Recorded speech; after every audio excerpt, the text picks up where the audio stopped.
TDP కార్యాలయం పైన దాడి కేసులో అరెస్ట్ అయిన మాజీ ఎంపీ వైసీపీ నేత నందిగం సురేష్ ను పోలీసులు ఇవాళ కస్టడీలోకి తీసుకోనున్నారు.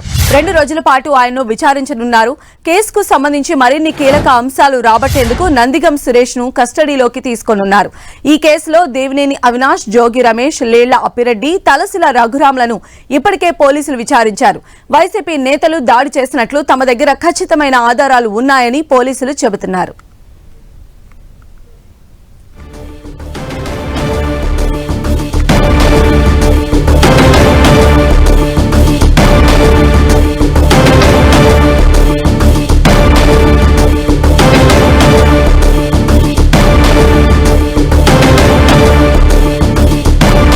టీడీపీ కార్యాలయం పైన దాడి కేసులో అరెస్ట్ అయిన మాజీ ఎంపీ వైసీపీ నేత నందిగం సురేష్ ను పోలీసులు ఇవాళ కస్టడీలోకి తీసుకోనున్నారు. 2 రోజుల పాటు ఆయన్ను విచారించబోతున్నారు.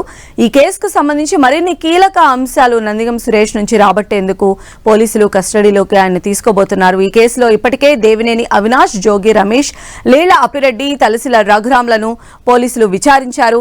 వైసీపీ నేతలు దాడి చేసినట్లుగా తమ దగ్గర ఖచ్చితమైన ఆధారాలు ఉన్నాయని పోలీసులు ఇప్పటికే చెప్తూ ఉన్నారు. మరి ఈ 2 రోజులు కస్టడీలోకి తీసుకున్న తర్వాత నందిగం సురేష్ నుంచి పోలీసులు ఎలాంటి డీటెయిల్స్ రాబడతారో వేచి చూడాలి.